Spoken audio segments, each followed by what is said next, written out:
Hello everyone, and welcome back to another video from our channel Legend Death Data. In this video, we'll be highlighting American celebrities who have passed away today and in the last few days, along with other notable figures from around the world. Music. Before we proceed, we kindly ask you to show your love and support by giving this video a like. It means a lot to us. Thank you. Music. And now, let's begin. Lucy Wilde was only 25 years old, a British Army medic, a fitness creator, and a soldier described by her own unit as outstanding. On February 5th, she didn't show up for morning duties. When her fellow soldiers went to check on her, they found her unresponsive in her living quarters. She was gone.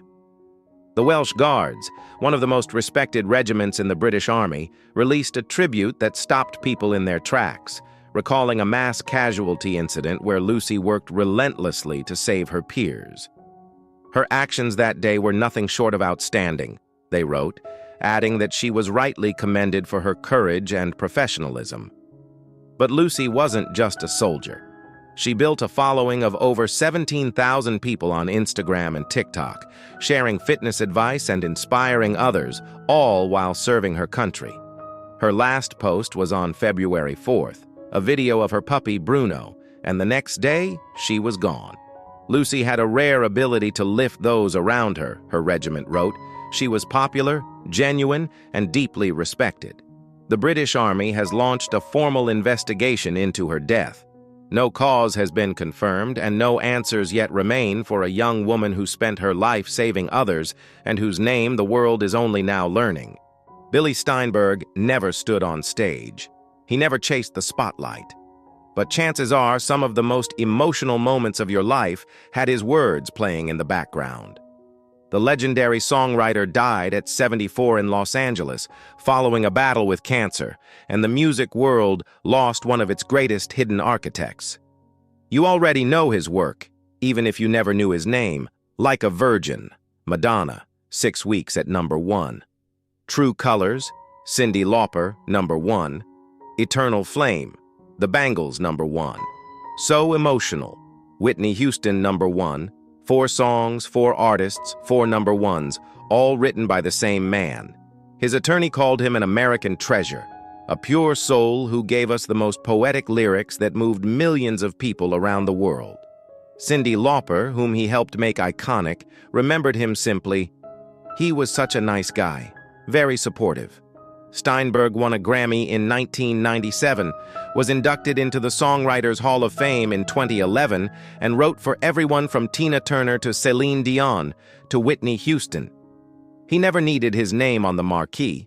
The songs were enough, and they always will be. Let's begin. Reverend Jesse Jackson, one of America's greatest civil rights icons and a Presidential Medal of Freedom recipient, has died at the age of 84. The Baptist minister passed away peacefully on Tuesday, February 17th, surrounded by his family. "Our father was a servant leader, not only to our family, but to the oppressed, the voiceless, and the overlooked around the world," his family said. His unwavering belief in justice, equality, and love uplifted millions. Born in Greenville, South Carolina, on October 8, 1941, Jackson stood at the center of defining moments in American history. He marched alongside Martin Luther King Jr. during the Civil Rights Movement and was standing just feet away when King was assassinated in Memphis on April 4, 1968. He ran for the U.S. presidency twice, in 1984 and 1988. In 1999, he personally negotiated the release of 3 American soldiers held captive in Yugoslavia. In 2000, President Bill Clinton awarded him the Presidential Medal of Freedom, praising his keen intellect and loving heart. In his final years, Jackson battled progressive supranuclear palsy, a degenerative brain disease affecting balance, movement, and coordination. He is survived by his wife, Jacqueline, their 5 children, and his grandchildren. A full celebration of life will be announced by the Rainbow Push Coalition. Robert Duvall, one of Hollywood's greatest actors with a career spanning 70 years, has died at the age of 95. His wife, Luciana, announced the news on Monday, February 16th, writing, "Yesterday, we said goodbye to my beloved husband and one of the greatest actors of our time. Bob passed away peacefully at home, surrounded by love. To the world, he was an Academy Award-winning actor and storyteller. To me, he was simply everything." Born in San Diego in 1931, Duvall studied acting alongside Dustin Hoffman, Gene Hackman, and James Caan, and went on to build one of the most legendary careers in cinema history. His big-screen debut came in To Kill a Mockingbird. He went on to deliver iconic performances in The Godfather, Apocalypse Now, and The Great Santini, earning multiple Oscar nominations along the way. In 1984, he won the Academy Award for Best Actor for Tender Mercies. "I want my work to be true," he once said, "pure, not a false note from start to finish." Duvall never retired.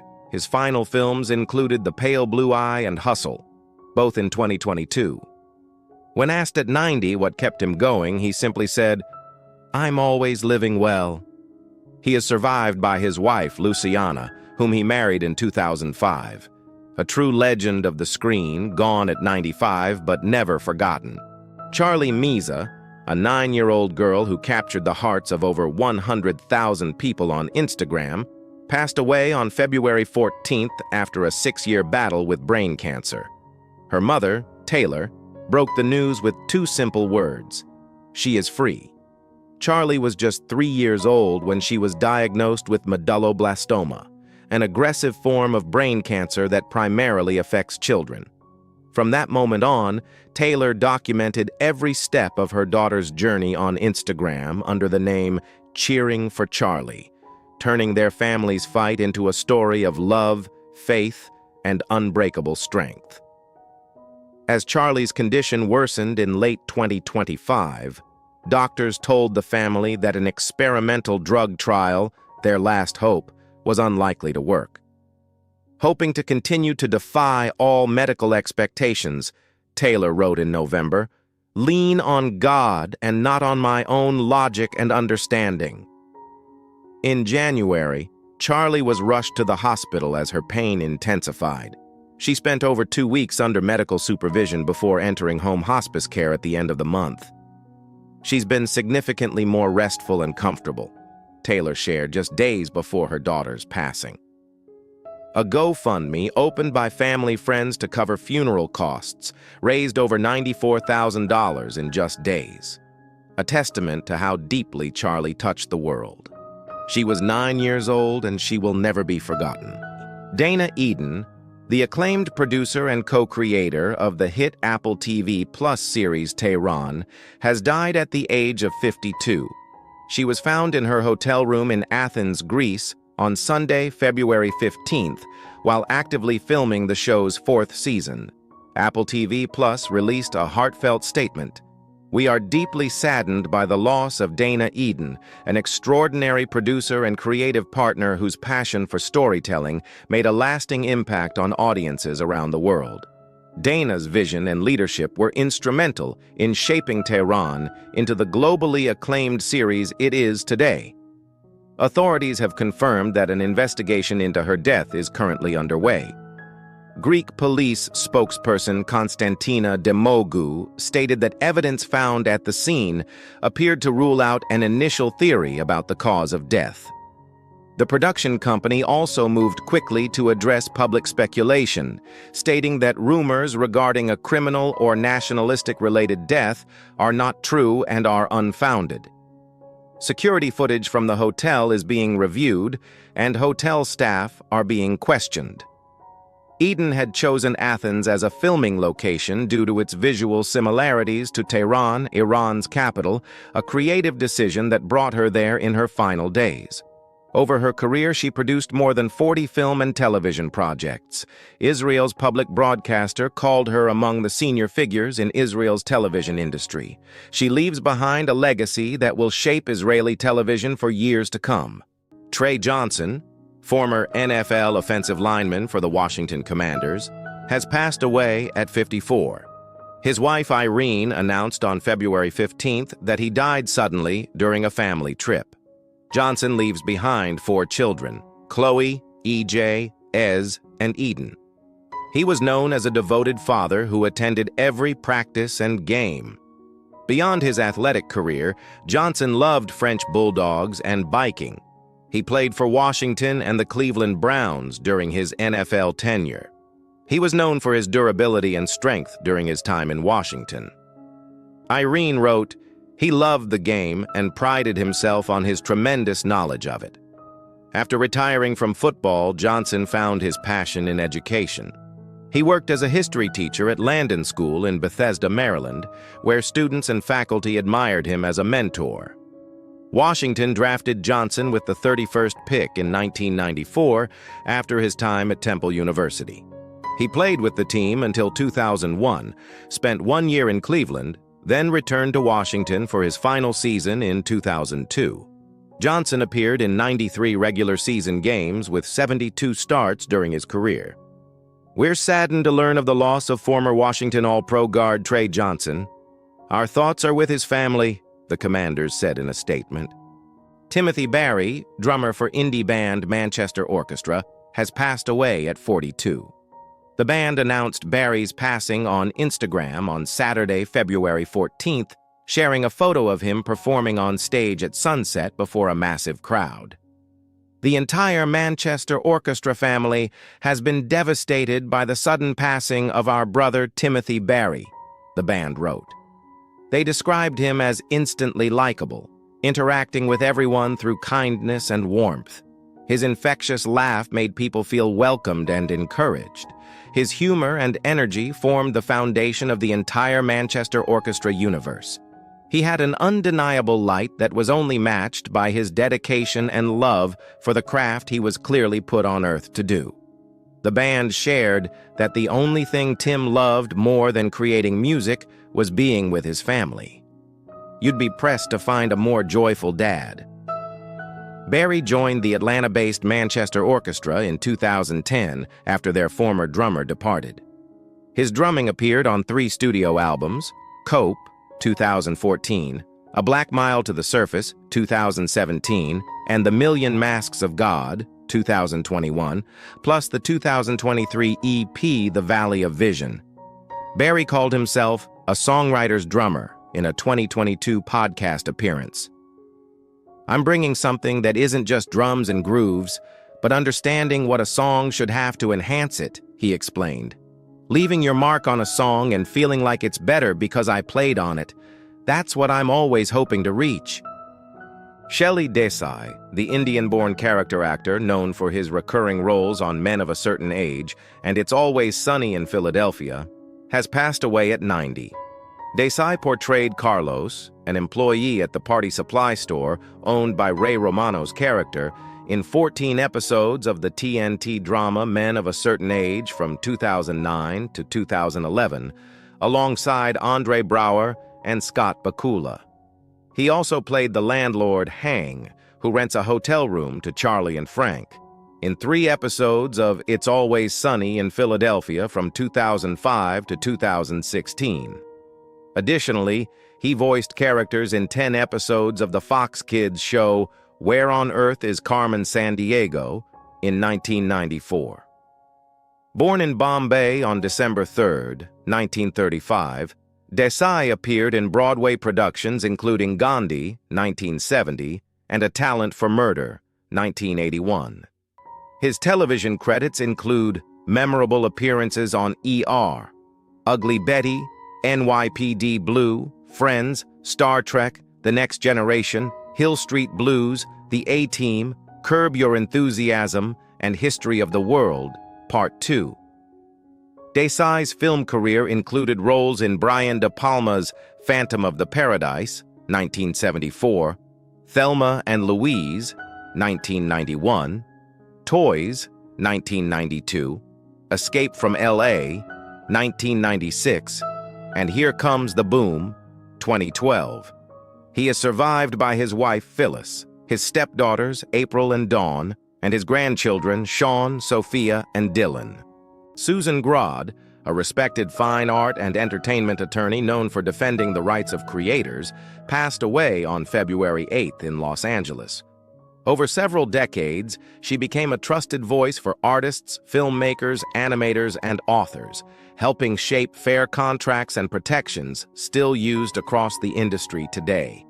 Grodd represented influential clients including Judy Chicago, Matt Groening, Steven Hillenburg, and Laura Numeroff. She also wrote the Visual Artist's Manual, an early and widely respected guide that helped artists understand their rights and navigate the business side of creative careers. Born in New York, she graduated from Cornell University and began her professional life as a painter before transitioning into publishing and later law. After moving to Los Angeles, she attended USC School of Law, graduating as one of only 4 women in her class. Throughout her career, Grodd built a distinguished legal practice supporting creators across fine art and entertainment. She played a key role in securing a permanent museum home for Judy Chicago's landmark installation, The Dinner Party, and advocated for animation creators' creative and financial rights. She later became a partner at Katten Muchin LLP and co-chair of its National Entertainment and Media Department before retiring in 2021. She is survived by her sons, her sister, and 5 grandchildren. James Van Der Beek, best known for his iconic role as Dawson Leary on Dawson's Creek, passed away at age 48. The beloved actor built a lasting connection with audiences through his heartfelt performances on television and film, becoming one of the most recognizable faces of late 1990s teen drama. Born in Connecticut, Van Der Beek began acting on stage while still in high school, appearing in off-Broadway productions before landing his breakthrough role in Dawson's Creek in N. The hit series ran for 6 seasons and made him a household name, starring alongside Katie Holmes, Joshua Jackson, and Michelle Williams. His emotional on-screen moments became widely remembered and continued to resonate with fans for years. Beyond the series, he starred in films such as Varsity Blues, earning an MTV Movie Award, and appeared in Jay and Silent Bob Strike Back and The Rules of Attraction. He later returned to television with roles in How I Met Your Mother, CSI Cyber, Pose, and Don't Trust the Bee, and Apt to 23, while also lending his voice to dozens of animated episodes of Vampirina. In recent years, he connected with new audiences through appearances on Dancing with the Stars and The Masked Singer. He is remembered for his dedication to storytelling, his versatility on screen, and the lasting impact he made on television and film.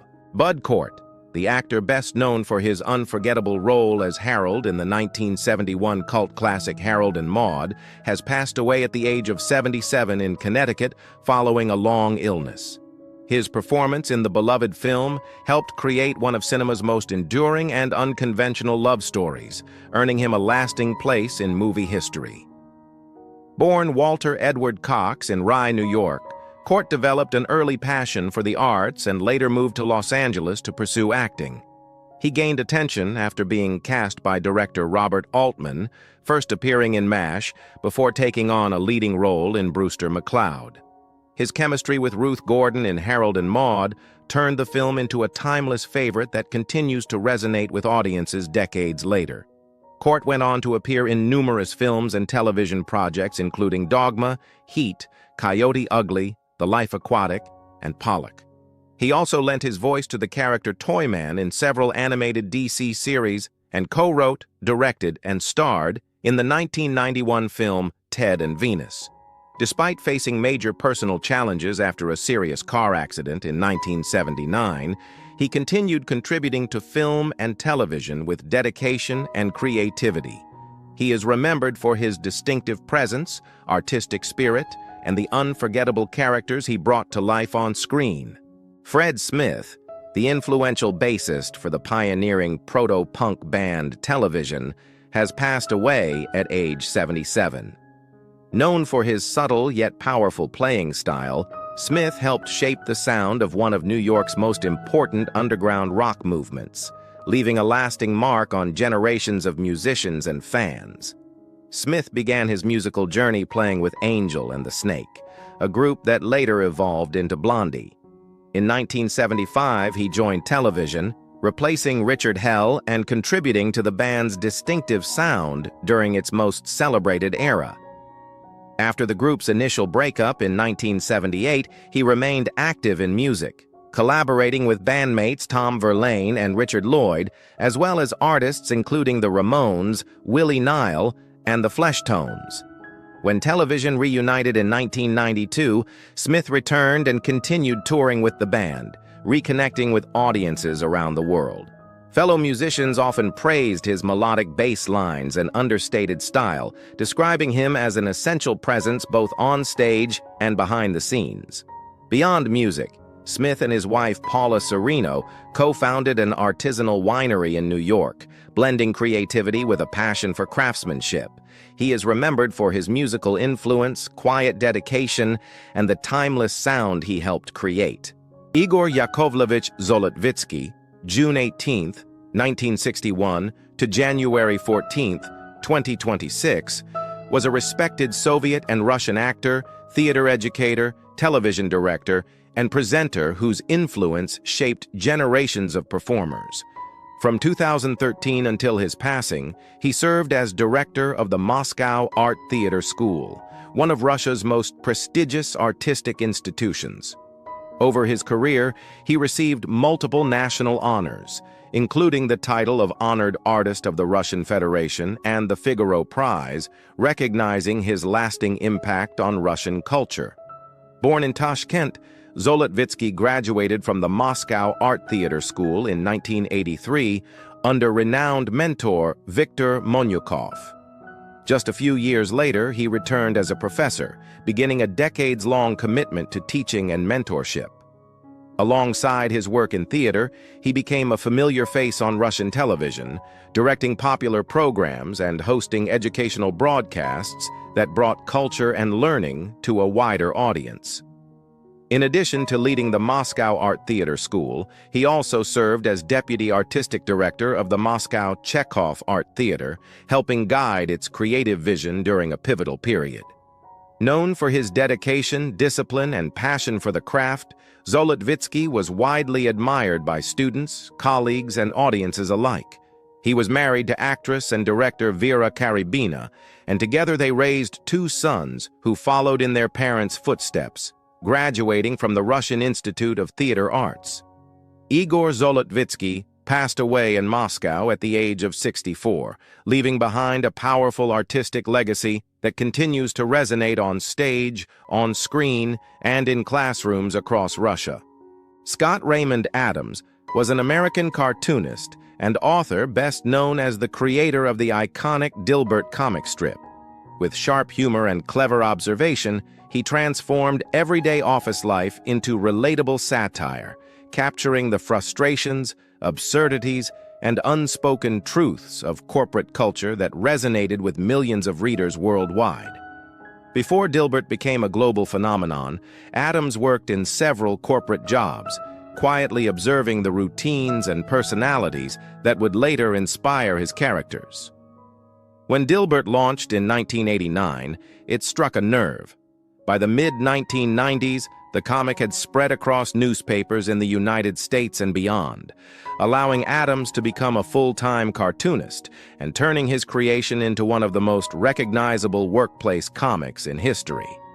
As Dilbert grew, so did Adams's influence. He expanded the universe through best-selling books and collections, blending humor with insights into management, psychology, and human behavior. His writing spoke directly to office workers who felt seen for the first time, making the strip feel less like a joke and more like a mirror of modern work life. Born in Windham, New York, Adams showed artistic talent at an early age, drawing comics as a child and standing out academically as well. He later studied economics and earned an MBA, experiences that deeply shaped the business-savvy edge of his storytelling. Scott Adams remained creatively active for decades, and his legacy endures through Dilbert, a comic that permanently changed how the world laughs at work.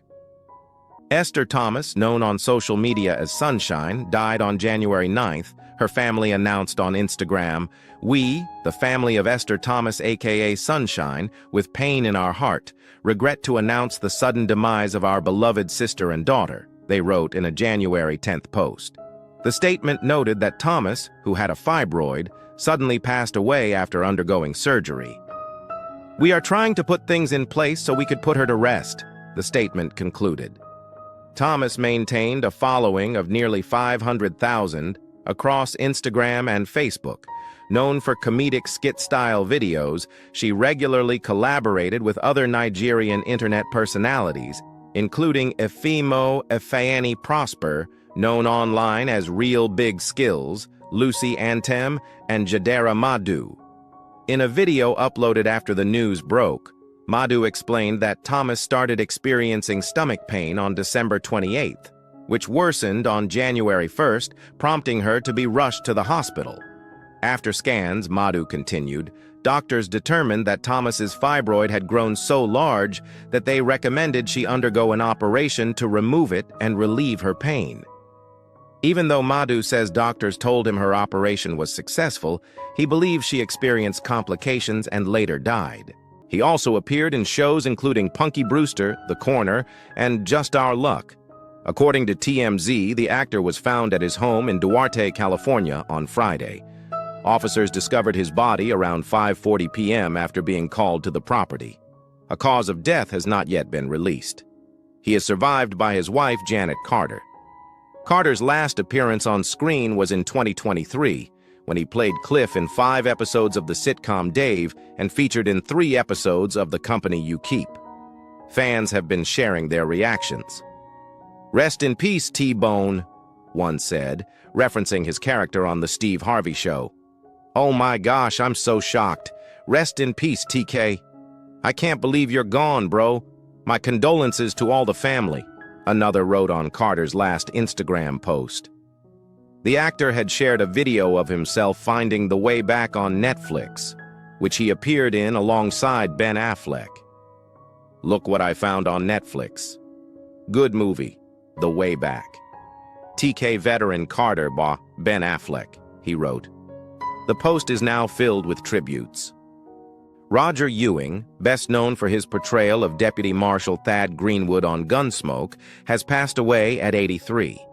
His family announced that Ewing died on December 18, 2025. According to The Hollywood Reporter, Ewing first appeared on Gunsmoke in February 1965 at age 23, playing a character named Ben Lukens. Later that year, he began portraying the young Deputy Thad, appearing in 50 episodes until September 1967. Ewing got his start in acting as a high school senior when he appeared in a variety show satire of Gunsmoke. After working as a lifeguard, he switched to acting, making his debut in 1964 in the film Ensign Pulver. That same year, he landed guest appearances on Bewitched, The Baileys of Balboa, and The Bing Crosby Show. After his time on Gunsmoke, Ewing appeared in The Mothers-in-Law in 1967. But here's what many don't know. Ewing left acting to pursue photography, which took him to Mexico, Russia, Europe, and the South Pacific. He was also active in local politics and ran for city council in his hometown of Morro Bay in 2003. L.A. Simone, an American chef and culinary producer, was the first black woman to appear as a regular host on America's Test Kitchen and founded the mentoring organization She Chef. Her first position in the culinary field was at a kosher bakery in Oak Park, Michigan. Before pursuing a full-time culinary career, Simone worked as a social worker in Detroit while also taking on part-time work as a prep cook. She later studied at the Culinary Institute of New York and earned a master's degree in entertainment business. Beginning in 2016, Simone became the first African-American woman to serve as a regular host on the PBS television series America's Test Kitchen, where she worked as a test cook and food stylist and also contributed instructional videos for the show's online cooking school. In 2018, she was featured in a segment on NBC's The Hub Today. The following year, she hosted 28 Days of Edna, a month-long America's Test Kitchen series dedicated to the legacy of Edna Lewis. She was born in 1976 and died on January 5th at the age of 49 due to ovarian cancer. Tom Cherones was an American television director and producer widely recognized for his work on Seinfeld, where he directed 81 of the 86 episodes produced during the show's first 5 seasons. His contributions to the series were honored with a Directors Guild of America Award for directing and a Primetime Emmy Award for his role as a producer. Cherones began his career in educational television while studying at the University of Alabama. He later produced and directed programs for WQED in Pittsburgh before relocating to Hollywood in 1975. His first industry role was as a production manager on the daytime television series General Hospital. His career as a television director began in the 1980s with work on My Sister Sam. He achieved widespread recognition in the 1990s for directing and producing Seinfeld and subsequently directed episodes of News Radio. He was born in 1939 and died on January 5th at the age of 86 due to Alzheimer's disease. John Cunningham, an American actor, had a career spanning nearly 7 decades in Broadway, film, and television, earning recognition for his versatility and memorable character performances. Following his graduation from Dartmouth, he served in the U.S. Army and performed for troops in Europe.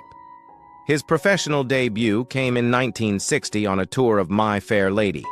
His Broadway credits include Cabaret, 1776 Company, Zorba, The Sisters Rosenzweig, and 6 Degrees of Separation. He last appeared on stage in the off-Broadway production Painting Churches in 2012. He was born in 1932 and died on January 6th at the age of 93 due to a heart attack. Actor Richard Dimitri has died at the age of 83, leaving behind a career that quietly touched film, television, theater, and comedy for more than 4 decades. He passed away on December 18, 2025, with his wife Christiane by his side, according to his obituary. Born and raised in New York by a single mother, Dimitri worked his way into the entertainment world through persistence and talent. He graduated from the American Academy of Dramatic Arts in 1962 and quickly made his mark off-Broadway before earning roles on Broadway in productions such as Zorba, The Guide, and Lisa Strata. His path later led him to television, where he gained recognition, playing twins Bertram and Ronaldo on Mel Brooks' When Things Were Rotten, a role that brought him to Los Angeles in the mid-1970s. Dimitri went on to appear in notable films including Johnny Dangerously, Let It Ride, and The World's Greatest Lover, while also making guest appearances on popular shows like Hawaii Five-0, Starsky and Hutch, The Tracy Ullman Show, and Hearts of Fire. Known for his sharp timing and distinctive presence, he also performed stand-up at Los Angeles's famed Comedy Store. Despite being offered an opportunity to audition for the Vienna State Opera, he chose to remain focused on acting. In the 1990s, Dimitri expanded into television writing and co-created the Fox sitcom Daddy Dearest. Health challenges led him to retire from entertainment in 1998, after which he found new success as an art and antiques dealer, later opening a gallery with his wife in West Hollywood. He is survived by his wife of 26 years, Christiane. His legacy lives on through his work, his creativity, and the many lives he influenced both on and off the screen. Boston chef, food stylist, and television host Elle Simone Scott has died at the age of 49, leaving behind a legacy that reshaped food media and inspired a generation of home cooks and creators. Her passing was confirmed by America's Test Kitchen, where she became one of the most recognizable and influential faces in the brand's history. Scott made history in 2016 as the first Black woman to become a regular on-air presence at America's Test Kitchen. But her impact went far beyond the Test Kitchen. With confidence, warmth, and authority, she helped redefine what representation looked like in culinary television, opening doors that had long remained closed. Friends and colleagues remember her as someone who built community, created opportunities, and brought joy into every space she entered. A best-selling author, Scott wrote boards, stylish spreads for casual gatherings and food gifts, and created and hosted the Walk-In podcast. She also founded Chef, a culinary network designed to uplift underrepresented voices in the industry, and was a passionate advocate for food access and nutrition equity. Scott often spoke about resilience, reinvention, and purpose. After losing her job and home during the 2008 recession, she chose to pursue cooking, the one thing that brought her peace. That decision led her to a career that changed lives, including her own. Diagnosed with ovarian cancer shortly after joining America's Test Kitchen, she continued to work, teach, and inspire, always focused on impact and legacy. L. Simone Scott's influence lives on in the kitchens, screens, and dreams of millions who saw themselves reflected in her work. Jim McBride, the legendary Nashville songwriter best known for co-writing Alan Jackson's iconic hit, Chattahoochee, has died at the age of 78. His passing was reported on January 6th, sending shockwaves through the country music community. 2 days later, Alan Jackson paid tribute to the man he credited as a defining force in his career, sharing photos from their early years together. Jackson called McBride a great and genuine songwriter, adding that his own journey might have turned out very differently without McBride's guidance, inspiration, and belief during those crucial early days. Born and raised in Huntsville, Alabama, McBride didn't pick up a guitar until age 21, but once he did, his rise was unstoppable. His songs quickly found national attention, with early work appearing on Hee Haw and his first chart success arriving in 1979. From there, McBride became a hitmaker, writing multiple #1 songs including Bet Your Heart on Me and Rosanna's Paradise.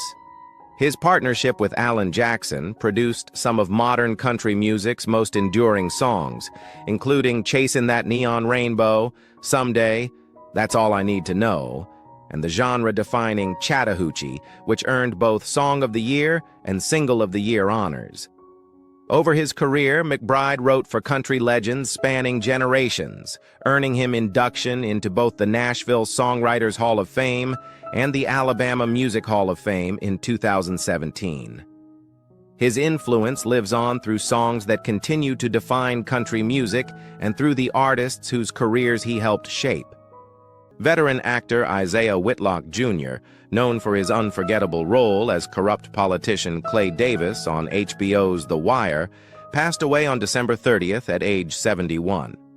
His signature delivery of the catchphrase, "She It," became iconic across all 5 seasons of the acclaimed crime drama. Whitlock built a remarkable career playing complex political figures on television. He brought brilliance to the role of Secretary of Defense Genioba George Maddox on HBO's Veep, portrayed the morally compromised politician Charlie Figueroa with ties to organized crime on Showtime's Your Honor, and most recently appeared as Chief of Police in Netflix's The Residence.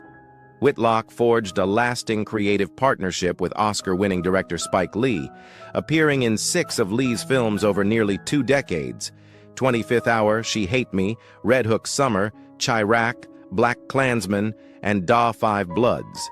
This collaboration showcased his versatility and cemented his place as one of Lee's most trusted actors. Throughout his extensive career, Whitlock earned respect as a character actor who brought depth, authenticity, and memorable moments to every role he inhabited. His contributions to television and film left an indelible mark on audiences worldwide. Richard Smallwood, the Grammy-nominated gospel legend, whose music was covered by Destiny's Child and Whitney Houston, passed away on December 30th from complications of kidney failure at age 77. Born in Atlanta on November 30th, 1948, Smallwood displayed extraordinary talent early, playing piano by ear at age 5 and forming his own gospel group by age 11. As an 8th grader, he studied under future music legend Roberta Flack at Brown Junior High.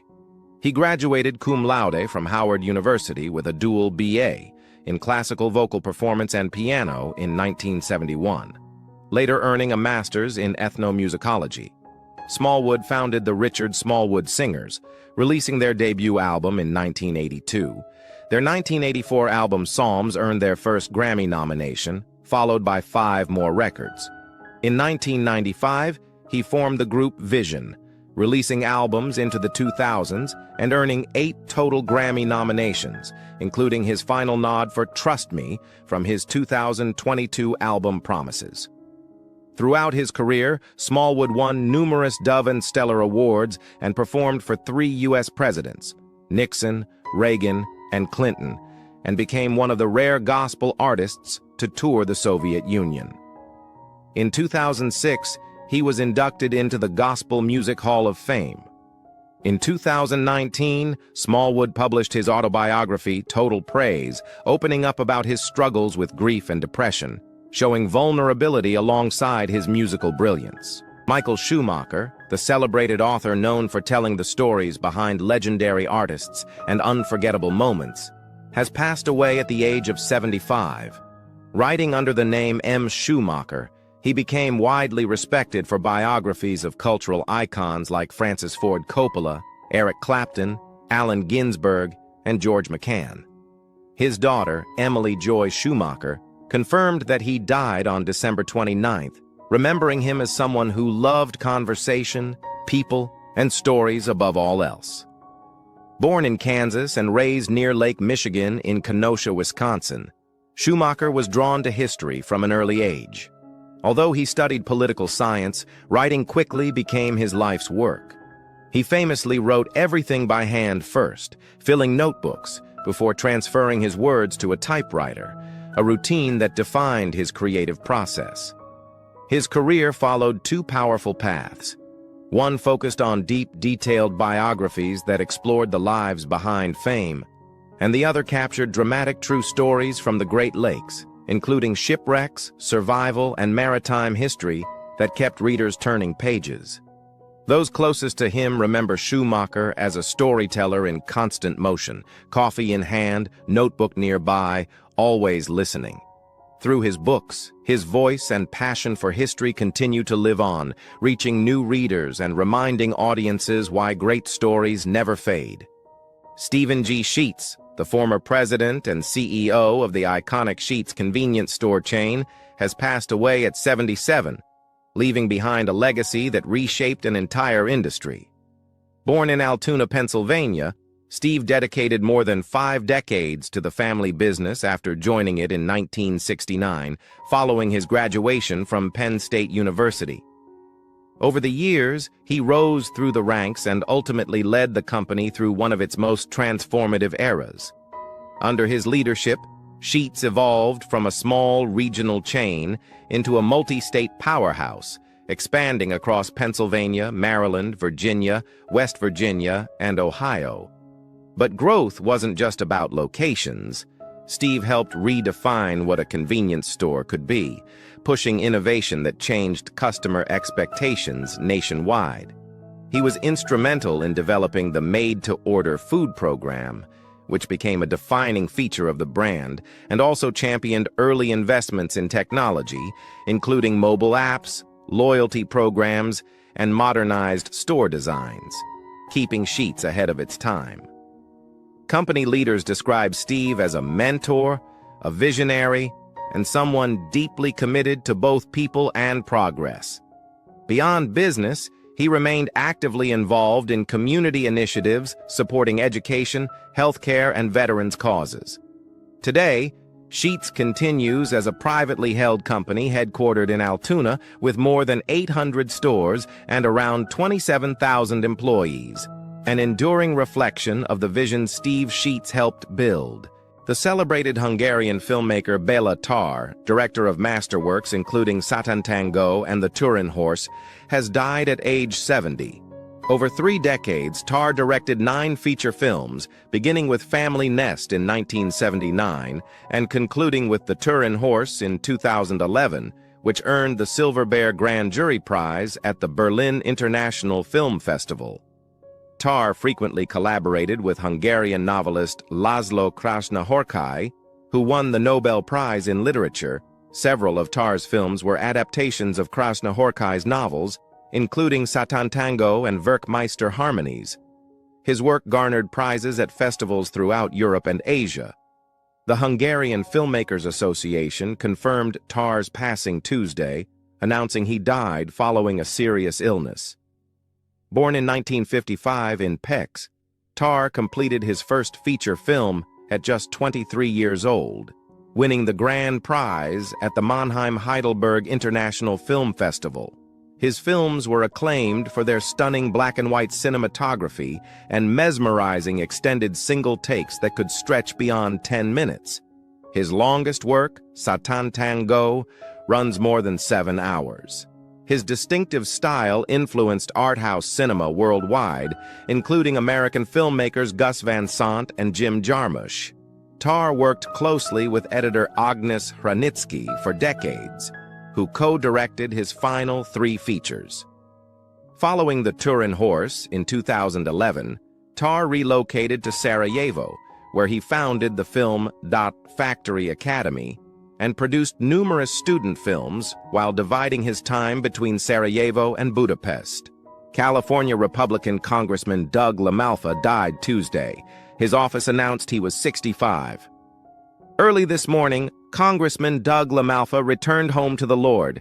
He leaves a lasting legacy of servant leadership and kindness to the North State, said his chief of staff, Mark Spanigal, in a statement. Congressman LaMalfa cared deeply for the people he served and worked tirelessly to hold the government accountable on forest management, water storage, and individual freedom. LaMalfa's passing narrows the razor-thin House majority and could impact Speaker Mike Johnson's control of the chamber. The House stood at 219 Republicans and 213 Democrats after Representative Marjorie Taylor Greene of Georgia resigned Monday. LaMalfa's death brings the House to 218 Republicans. Democrats are positioned to gain additional seats from upcoming special elections. 2 Democrats face a runoff in Texas at the end of the month, and the election to replace now New Jersey Governor-elect Mickey Cherfilas McCormick will occur later this year. LaMalfa represented California's 1st congressional district since 2013 and chaired the Congressional Western Caucus. A cause of death has not been released. Renowned Dutch performer celebrated her 82nd birthday Saturday, surrounded by family before passing away. She had been living with Alzheimer's disease and chose euthanasia. The actress gained widespread fame with the song Karel, written by Annie M.G. Schmidt for the play Met Man on Mies, with Man and Mouse. The song, a parody of a carnival hit, became hugely popular among carnival goers and spent 14 weeks in the Dutch Top 40 in 1970. Throughout her career, she performed with prominent theater companies including Baal, Centrum, Dorst, and the National Theater. Her film credits included Frank and Eva, 1973, and For a Lost Soldier, 1992. She also appeared in several popular Dutch television series, including Sterren voor Bovendonk and Bon Bon. In late November, she performed as narrator for the show Ellie on de Bluesmannen, one of her final public appearances. Her passing marks the end of a distinguished career that spanned theater, film, and television, leaving a lasting impact on Dutch entertainment and culture. Ian Sun-woong, a celebrated actor whose stardom became synonymous with South Korea's film industry, has died at 74. Artist Company, his management agency, confirmed Sun's January 5th death on Instagram without citing a cause. Local news outlets reported the actor had been in intensive care at a Seoul hospital after collapsing while choking on food at his home. In its statement, Artist Company praised Sun's deep sense of mission and consistent dedication to acting, writing. His work and spirit will remain with us for a long time to come. Sun had been battling blood cancer for several years, according to reports. Lovingly dubbed the nation's actor, Sun appeared in hundreds of films over 6 decades, including popular features like A Fine, Windy Day, 1980, and Two Cops, 1993. The son of a film producer, Sun began acting before age 10 and earned audience adoration throughout his career. He was also known for The Eternal Empire, Festival, and The Warrior. Revered for his on-screen presence and gentle public persona, he became a powerful advocate for South Korea's film industry. South Korean President Yoon Suk-yeol expressed his deepest condolences, writing that Sun left a big footprint on Korean film history and cultural arts. He is survived by his wife, Oh Soo-young, whom he married in 1985, and 2 sons. Isaiah Whitlock Jr., best known for his role in The Wire and his iconic collaborations with Spike Lee, has died at 71. His agent, Brian Lehman, shared the news with a heartfelt message. "If you knew him, you loved him. A brilliant actor and an even better person. Our hearts are broken. He will be truly missed." Whitlock captured audiences with his unforgettable presence, sharp delivery, and signature catchphrase that became part of pop culture history. Whether on screen in major dramas or in standout comedic roles, he brought a unique charisma that set him apart. Fans and fellow actors have begun to reflect on the powerful mark he left behind. His performances weren't just roles, they were moments that stuck with you. From gritty street dramas to clever satire, he always knew how to steal the scene. Stay with us as we look back at his legacy, his most powerful roles, and why his influence will continue to inspire for years to come. Tatiana Schlossberg, the granddaughter of President John F. Kennedy, has died at the age of 35. Her family confirmed the news in a message shared by the JFK Library Foundation on December 30th. Our beautiful Tatiana passed away this morning. She will always be in our hearts. The statement was signed by her husband, George Moran, their children, Edwin and Josephine, her parents, Caroline Kennedy and Edwin Schlossberg, and her siblings, Jack and Rose Schlossberg, along with sister-in-law Rory Kennedy. Known for her intelligence, warmth, and commitment to meaningful work, Tatiana carried forward a legacy that extended far beyond her famous last name. To those closest to her, she was a devoted mother, a loving partner, and a deeply cherished presence in their lives. As tributes continue to emerge, many are reflecting on the quiet impact she made and the legacy of family, purpose, and grace she leaves behind. Mick Abrahams, the original guitarist and founding member of Jethro Tull, has died at the age of 82. His passing was confirmed on December 19th. Jethro Tull frontman Ian Anderson shared a heartfelt statement recalling Mick's early contributions to the band and noting that he had faced serious health issues over the past 15 years, challenges that had kept him away from performing and out of the public eye. Anderson confirmed the news through former bandmate Clive Bunker, who received word directly from Mick's family. The loss has deeply touched fans and fellow musicians who remember Mick's pivotal role in shaping the early sound of Jethro Tull. Known for his bluesy guitar work and raw energy, Abrahams helped lay the foundation for one of rock's most unique bands, and his legacy lives on in the music that continues to influence generations.